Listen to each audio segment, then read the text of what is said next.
rock and roll. Hello and welcome to Off the Shelf Reviews. I've always had a soft spot for Sarah Polley. And I'm Gary, and today we're going to review and discuss Go, which released in 1999 from writer John August and director Doug Liman. Ian, why don't you give us the synopsis? Well, the story mainly follows Rona, played by Sarah Polley. She is a checkout girl who is late with her rent and needs some extra money. She does get some extra shifts from her colleague Simon, who's on a road trip to Las Vegas. Rona ends up into a bit of a drug deal with some gay actors and then ends up at a bit of a Christmas rave while we follow all the different characters that she has met in the movie as their stories all intermingle.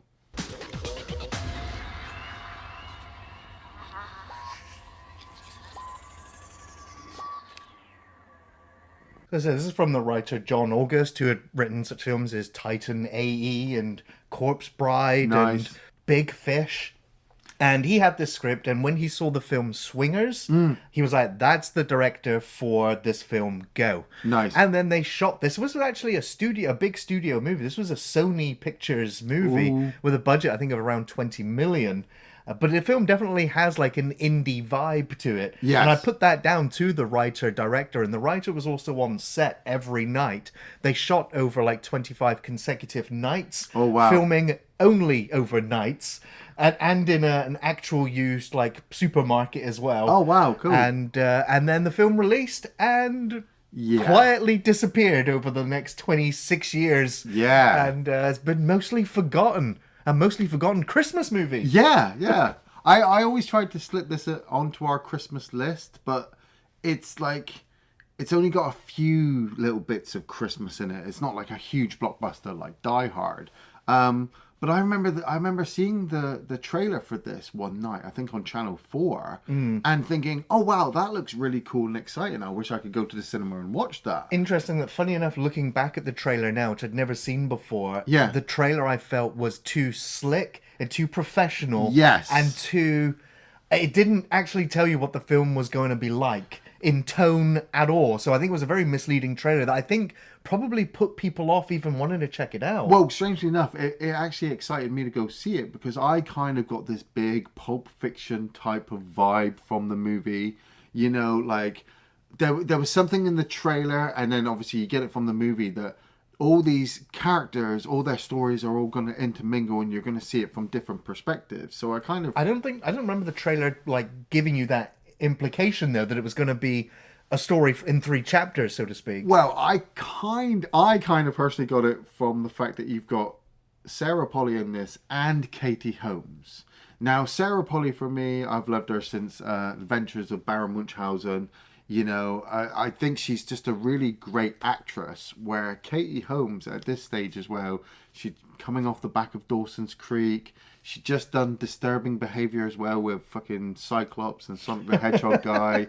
I think she'd also been the president's daughter at one point. So she was still that innocent girl next door. And like I said, looking at the trailer, I'm like, well, if both of these are in it, then, and I'm getting the feeling that Sarah Polley's probably the main star, where Katie Holmes is going to be this side character, you know, getting involved in certain kind of shady situations. But we start off with them at the supermarket. We're following Rona, Sarah Polley. She's on the checkout and she looks miserable. If you've ever worked that job, it can be pretty soul-destroying. Oh, no. It is soul-destroying. Yeah. And it was this bit of script that convinced Sarah Polley that she was going to take on this role because she's a Canadian actress. She didn't really want to come into America and do American films. Yeah. But when she read the script and she read this line, she was like, I want that part. And it's where this other lady is like almost berating her for slowly checking all the items through. Yeah. Oh, and you can't mix bleach with food. It's exactly, poison, yeah. You know? So she's like, in with the bag. But she's looking at it, she's like, don't go thinking you're all that. I used to have that job. And her responses will look how far it got you. Don't think you're something you're not. I used to have your job. Look how far it got you. And when Sarah Polley read that line, she was like, I've got to take this part. I'm interested in this character and where this is going to go. And yeah, like it's near Christmas Eve, and you're working this dead end job, and she's working extra shifts. We find out that she's already done 14 hours or something like that, because she needs to make her rent because she's going to get evicted. Yeah, and obviously she's got nobody to turn to. So you're very sympathetic to her in this situation as well. Well, everybody except Simon, played by Desmond Askew, who is this slimy, limey, ginger-haired kind of. I hate him from the start, but the more times I watch it, I think he's like the comedy aspect of the movie, where he's obviously, he's got the money. He wants to go to Las Vegas with his friends, so he wants to swap his shift with Rona. Katie Holmes tries to convince him not to, because like Gary said, she's been on it for 14 hours, and he pays her up front as well. Yeah. So then we follow Rona back into the store, and she starts hanging out with their friend Manny and Claire, played by Katie Holmes. They're playing like the actor movie game, right? Your dead famous dead celebrities. Yeah. This was the first time as well for me where I realized that actually behind the stores, behind the shelves in American malls and stuff, you could sit there right. and just steal stuff off the shelf. Well, yeah, they actually used a real location. The studio, well, the director was like, yeah, this is the location, this is what we want, and then the store was like, oh, they're going to make a film here. Let's tidy it all up. Let's clean it all up and make it look really nice and everything. And when they turned up the film, they were like, wait a minute, this is not the location we scouted to film in. And they were like, oh, we made it look nice for you. And they're like, no, we right. won't. We're going to call in all these people now to undo everything you've just done and return it back to looking ugly again. Nice. That poor supermarket. But while she's on the checkout, Rona meets up with two actors, Adam and Zach, played by Scott Wolf and Jay Moore, and the two of them are looking to score some drugs. They usually get hooked up by Simon, who's obviously not there, and Rona says, well, maybe I can help you out. So she ends up going around the line of communication or the line of command and going straight to the drug dealer that Simon normally goes to. This is played by Timothy Olyphant, playing Todd Gaines, and I'll admit, I kind of fell in love, really, with Timothy Olyphant in this movie. It's understandable. I'd briefly seen him in Scream 2, and I thought that he was kind of cool in that, even though the film was... He has an unnatural charisma. He does, is fantastic, yeah. And he wasn't even originally meant to be in this film. He was working on Practical Magic, but they let him go from that film for reasons. Yeah. And his agent was like, well, I need to quickly find you a job. We've already got you in this hotel that we paid for. How about this job? Go audition, take the part. And so, yeah, he ended up in this drug dealer role. Yeah. But yeah, Timmy Olyphant, he was like, you know what, I'm going to turn up with I asked the director, can I have a tattoo? And the director was like, no tattoos. So he turned up with a fake tattoo the next day anyway. And he was like, look, I'm going to have an edge, like something, villainous maybe, some flaming dice. And the director was like, actually, it works. It's fine. You keep the fake tattoo.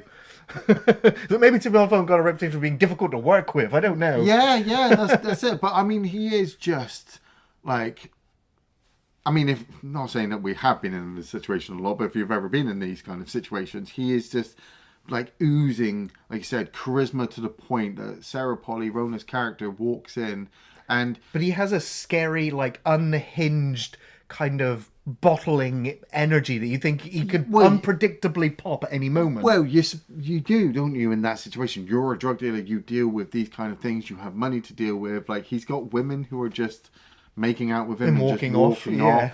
Who is this woman that you never know?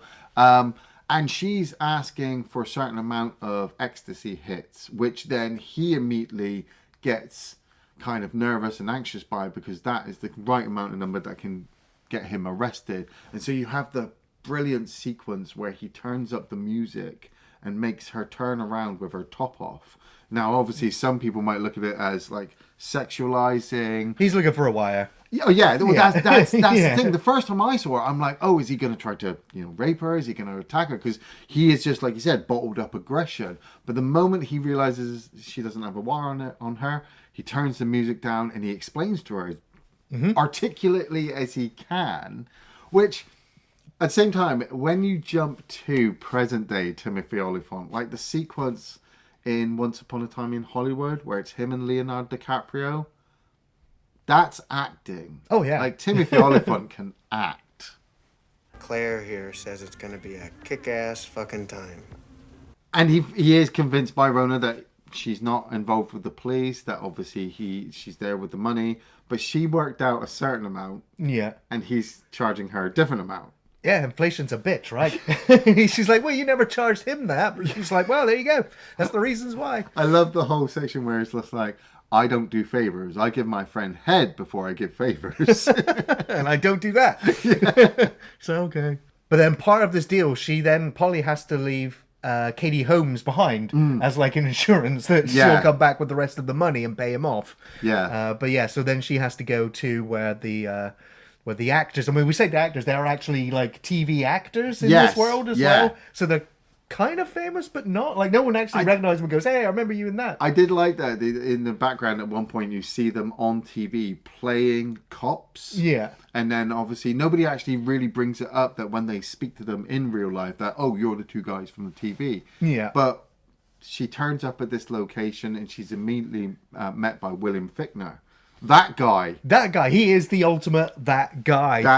And I mean, straight away, like, for some reason, Sarah Polley's almost anxious around him immediately, especially when he says something that doesn't line up with what the other two said earlier. Well, she's just walked into a house and 3 guys are right there, like, and he's just like, oh, you've got the 20 of 20, you know, and she's like, oh, I need to go to the bathroom. And immediately she's trying to find an escape. She's clocked on straight away that this is a sting. She's about to be arrested. Yeah. So she starts flushing the drugs and then makes her escape. And yeah, William Fichtner, again, is just dominating the scene. He's just super aggressive, ready to pounce.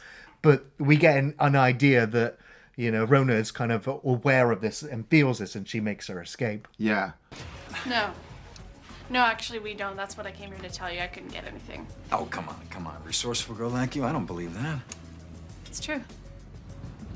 But she's got no money, and she's got no drugs, and she's in debt to Todd, and her friend Manny had taken 2 tablets out and is now high on ecstasy. So he's basically useless for the rest of the movie. But I gotta admit, like, his little sequences that you see, the drugs taking effect, so like, Rona comes up with the idea that she's got to go and get replacement drugs to give back to Todd, and hopefully he won't notice. So she breaks into, I'm guessing it's their store that they go back to. And she starts taking loads of like paracetamol and like allergy medicine off the shelves. And then Manny's there. He's like playing with the checkout. He's like miming the other checkout lady. Yeah. And then eventually it breaks into a vision, a dream of him dancing to the Macarena with her. Like eating these flipping bananas. And then, it just suddenly cuts back. And then there's Rona like right there in his face. Like, what are you doing? It's just a little trippy moment. You know, like I said, the director's trying to give us the kind of POV visuals from each one of the actors. We keep coming back to Katie Holmes and her situation with Todd. She's a strange character I find in this movie because, like I said, I want to see Katie Holmes as something other than the Dawson's Creek innocent neighbor character. She seems like the down-to-earth normal friend in this film. And then she's being like affronted by Timmy Malone, who's like, are you a virgin? You want to have sex? And she's just like, no. But then you realise that actually he's quoting The Breakfast Club to her. That's right, yeah. So Rona ends up coming back with the drugs. She gives them back to Todd. She picks up Claire and they head off to this Christmas rave. And while there, Rona comes up with this great idea that she's going to sell the rest of the allergy medicine and paracetamols and stuff she got from the store to younger people and pretend that they're ecstasy and just take their money. And so that's what she does. But while she's doing that, Todd has realised he's been fucking played. Yeah. And so he ends up digging around to find out where this rave is and also makes his way there. Yeah.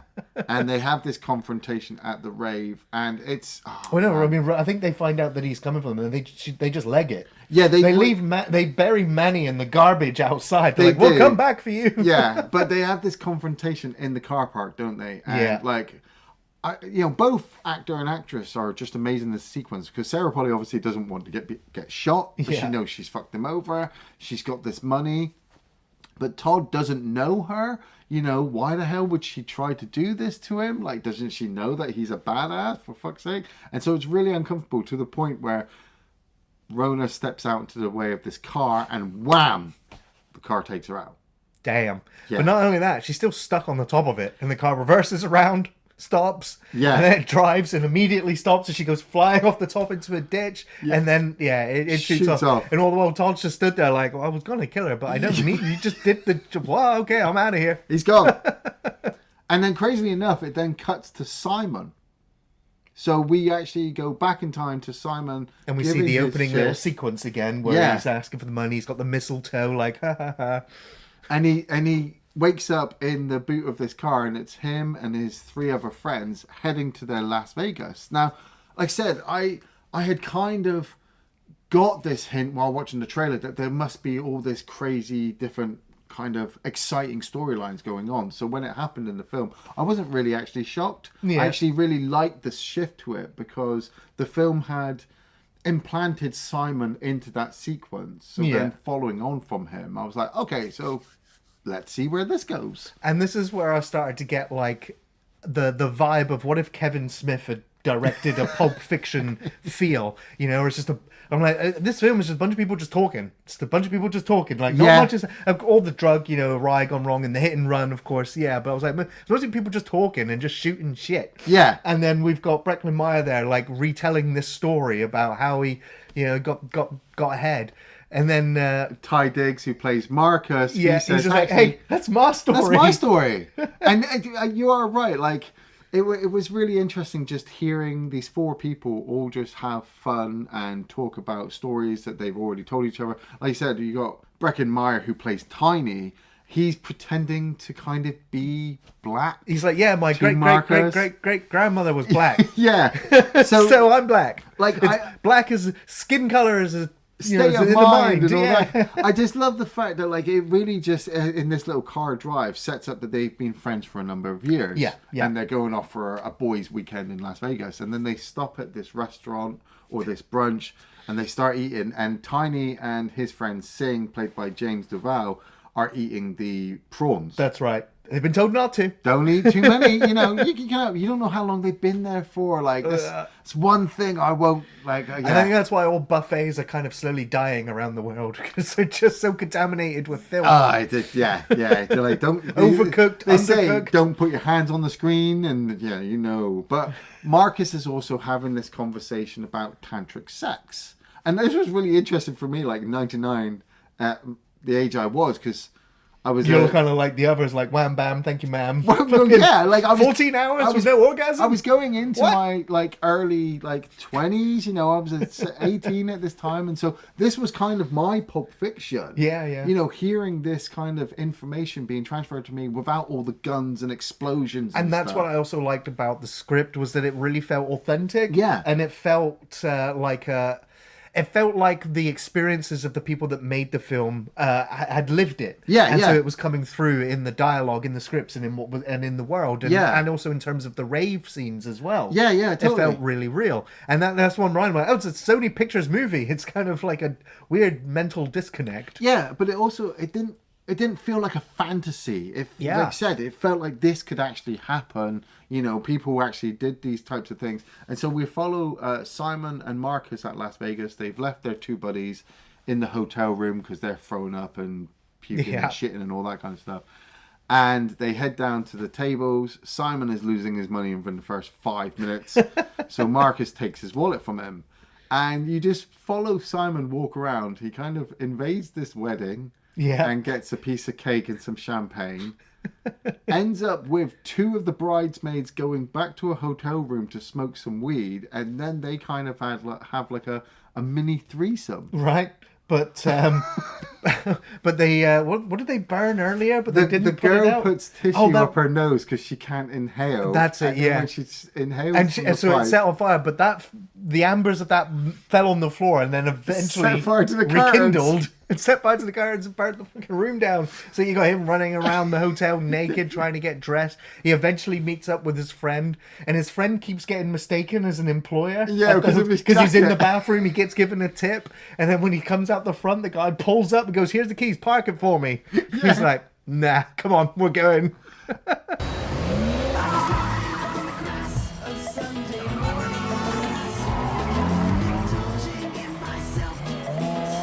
And they jump in this Ferrari, and it's pretty sure it's Ferrari. I don't know cars, so tell me if I'm wrong. I'm pretty sure it's not a Porsche. But they're bombing down the strip, and they've gotten the information from a phone call that Simon had with Todd earlier. We'd seen it from Todd's perspective. That's right. Then we'd seen it from Simon's perspective, and they head to this place called the Crazy Horse, which is a strip club. And they go in there, and Simon is told, do not ask for champagne, because it's a private dance. I'll have your most expensive bottle of champagne, please, sir. Yes. And off they go to the VIP room for a good old strip dance. Yeah. Now, strangely enough, I always thought that this was quite cool for this movie, was the fact that it wasn't like an outrageous, over-the-top 18 movie. Yeah. You know, like Pulp Fiction kind of goes over the top a bit with the heroin and the car chasing and the killings and things like that. So in this, I kind of felt it was going the same vibe, but I was glad that actually this like dance sequence is probably the only second part of nudity we've seen other than the Bridesmaids. Yeah. You know, it's not over And it's the top. it's only brief, and it's not overly sexualized. Exactly, yeah. And of course, he lays his hands on one of the dancers. Yeah. And so she yells at him, calls in the bouncer to come and kick them out. Yeah. And as they're about to leave, well, he pulls out the gun that he had found that was in the car that they were supposed to park. That's it. And ends up shooting the bouncer before they flee. Yeah. Which then turns into a huge car chase around Las Vegas. Yeah. They end up picking up their other two friends. They do. They head back to the hotel. Like, this has probably just happened in like the first 8 hours of them being in Las Vegas. Because they're still got food poisoning. Yeah. And they know that the gangsters are chasing them up the stairs, and so they're trying to convince the other boy in the room next door, and they're sliding money underneath. Yeah. The kid's there counting it. But yeah, eventually they do manage to get away and get into the car and shoot off, but they're still being chased, and we have a car chase sequence. Yeah, and the senior gangster as well, Gary and I were both surprised. He's actually an actor who was in Alien Resurrection as well. It was Dr. Red. Dr. Red. But this, he's got a mustache. He's trying to get revenge for his son, who was the bouncer being shot. And so that segment ends with them escaping from Las Vegas. You know, they're heading back to Los Angeles. And so now we cut back to Adam and Zach's story, the two gay actors who are trying to buy the ecstasy from Rona. So we see it again, restart over. And they are being kind of coerced by William Fichtner's character, who's a police detective, into making this thing happen. Yes. You know, they've been arrested for drugs. Yep, so he's got them over a barrel, and so he's using them to help move up the drug chain to take out the higher-ups. Yeah. And because they're actors as well, they can kind of perform the scenes that they need to. So yeah, because obviously when they went in to originally buy it from the guy who wasn't there, but they managed to convince Rona to do it, so when they get back in the car, like, Fichtner's just like, you've done very good work, very good work.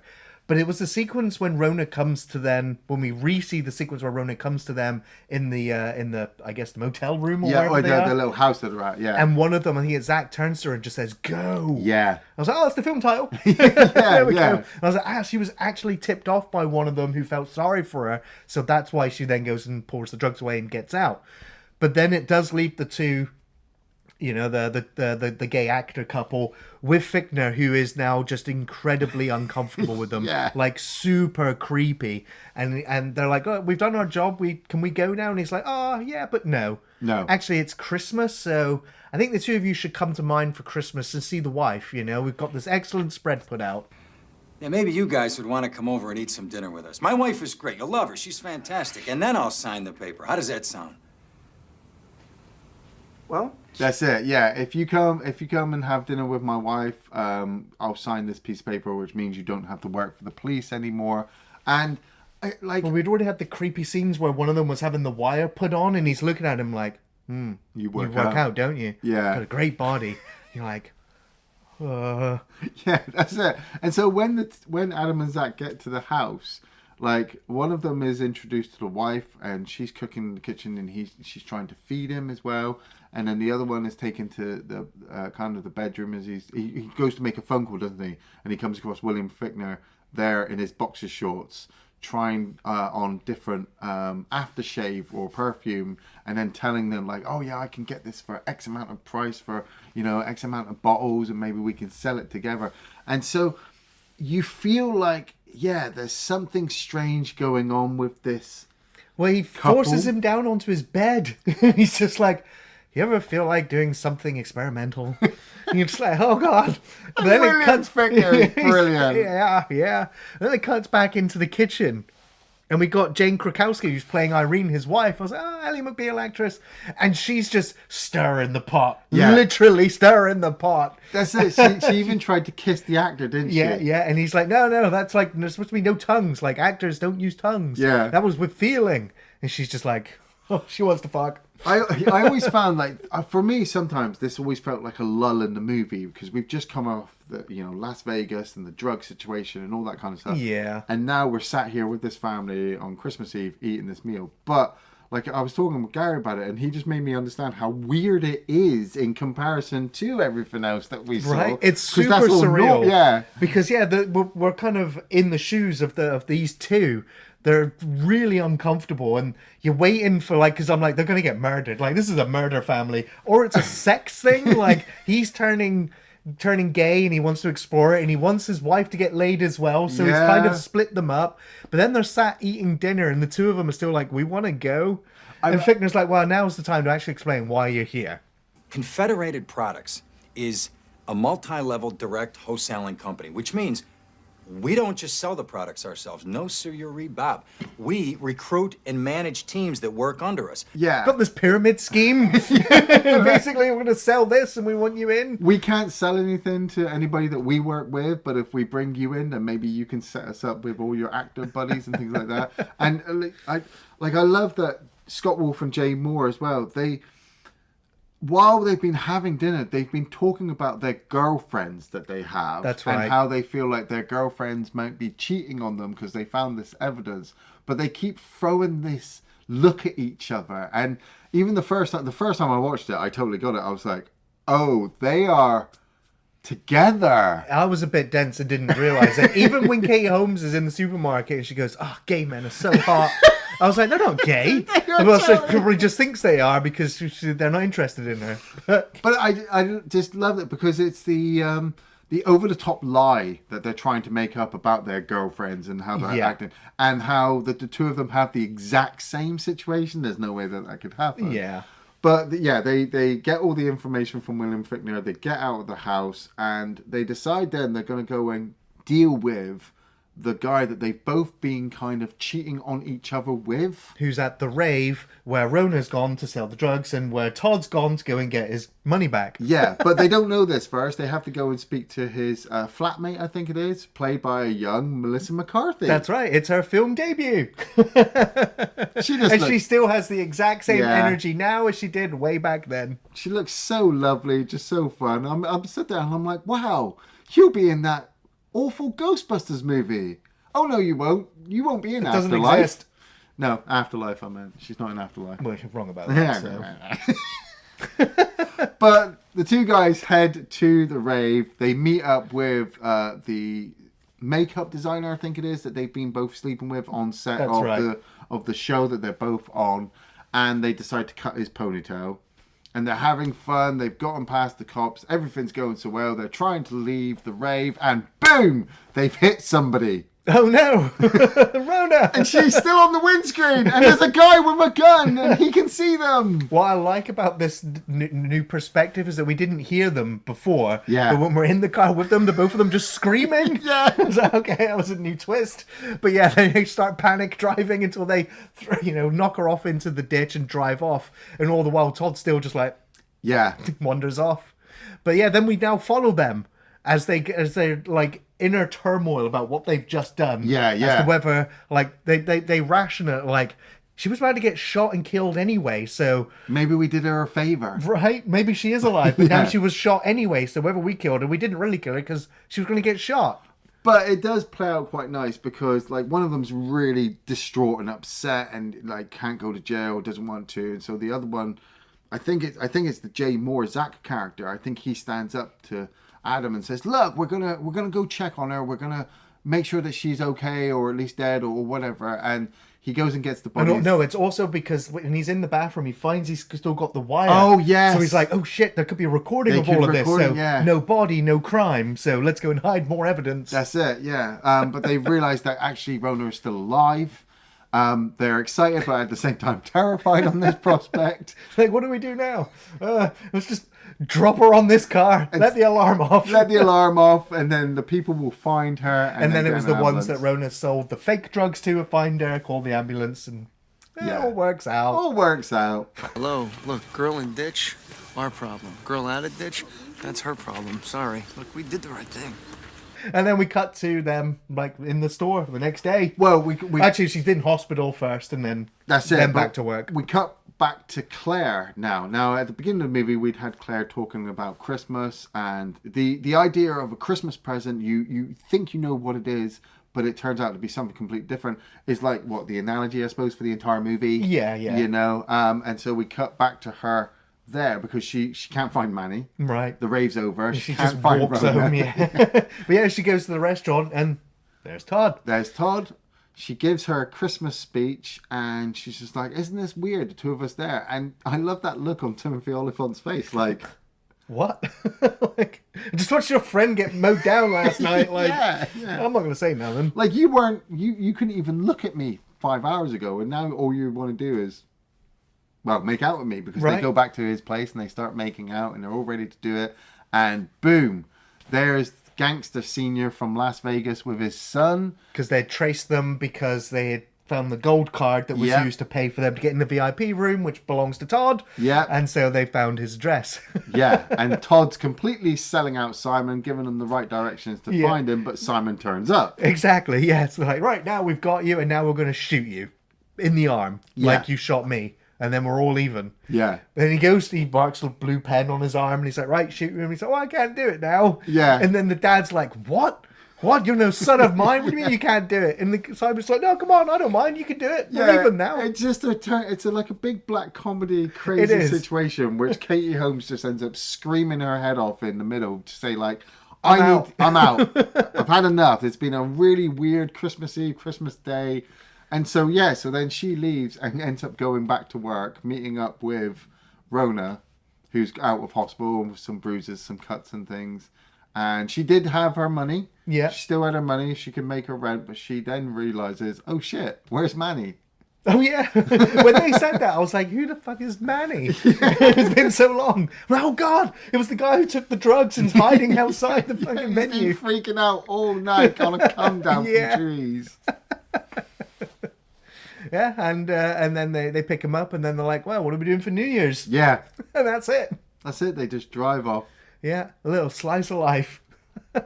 Ian, what were your favourite scenes? Oh man, like Timothy Olyphant, steals most of the sequences he's in. Like, Absolutely. he is kind of intimidating and scary, but then at the same time, he doesn't actually really hurt anybody. No, Like- but he is, again, very shady. Like, Oh, especially totally. with the gun, wanting to go and gun down, whether he just wanted to scare her or not, but he didn't report what had happened. Yeah, like So, it's- yeah, he's not someone you really want in your life. I just think like his sequences, Timothy Olyphant's sequences are just really well done. He acts really great in his. Yeah. Same with Sarah Polley. I love her and her sequences. The Las Vegas sequence I think is really funny, especially when you follow Simon. Like, he's got no money, but he ends up at this wedding. Then he ends up in the hotel room. Then he ends up burning the hotel room down. Yeah, and then they it's just steal a his prelude to the car. Hangover series, you know? Yeah, exactly. Like, it's one of those sequences you're like, God, I wish that would happen to me. All those random situations. Yeah, I think just mainly Timothy Olyphant. Yeah, I'll back that up and go with Timothy Olyphant as well. He was fantastic in this, but I'll also back up that guy, William Fichtner. Oh, that guy, He is yeah. one of my favourite actors. He elevates every scene he's in. He's never the leading man, but he is always a supporting actor, and he does that fantastically well. One of the best in the industry. Yeah. And so his super creepy undercover detective salesman kind of character is fascinating to watch, but it makes you feel unclean. He was great. I could do aerobics over here and you wouldn't feel it. I bet I wouldn't. So, Zach, would you say you're open to new things? One of my favourite moments in the film, though, was the drug cat. When Manny is spaced out and the cat comes up and the cat's like, I can read minds and you're going to die soon. It's like, oh my God. Great moment. Another sequence that I thought that made me laugh as well was when Rona's giving the fake drugs and all the kids are in the back of the van like, does it feel like a wave? Yeah. Oh, I think I'm feeling it, man. Oh, it's far out. It's like, yeah, we've all been tricked, mate. We've all spent money on tricks, yeah. It's like, yeah, the writers, they know. They know. Yeah. But of course, I guess one of my other favourite scenes was how well shot the car chase sequence was. And there was a moment where they Austin Powers to the car. And I was like, there's no way they're getting out. And yet somehow they managed to get the car out. I'm like, there's no way that car's still going to drive. But yeah, it's smoking out the ass end as they managed to get away. Yeah. So yeah, good chase sequence. So yeah. Iain, do you recommend Go? I always try to recommend Go every chance I get because I just love this movie. I think I watched it at like a perfect time in my life, and I think if you were in your early 20s in 1999 and you didn't get a chance to watch this, go back and watch it. The nostalgia hits will just slap you in the face. But at the same time, I would also say to young people nowadays, you know, if you are 18, 19, go back and watch this movie. It will seem really strange and surreal to see how people did things without mobile phones or the internet. You know, you had pagers. You had to actually go to your drug dealer's house. You know, there wasn't a Twitch streamer in sight. So yeah, Go. Yeah, I'm also going to be recommending Go. This was a really engaging film with dynamic and mostly unlikable characters, but a fantastic cast of young-looking actors who shine with charisma and raw talent, and some future stars in some early roles here. The story, yeah, it's nothing new, but the execution of the split narrative from multiple points of view keeps things interesting and energized with a great pace as the drug deal gone wrong over Christmas plays out. The film also has a strong independent film feel or vibe with the unconventional kind of stories and no constraints on the style or the authenticity, as it feels more real despite a generous budget from Sony Pictures. The soundtrack, the clothes, the sets, they all serve as a nice 90s nostalgia capsule, and it complements the film so very well. So yeah, this is a forgotten, overlooked cult Christmas film that still entertains, holds up well, and is absolutely worth a watch. Life begins at 3 a.m. Thanks for watching Off the Shelf Reviews.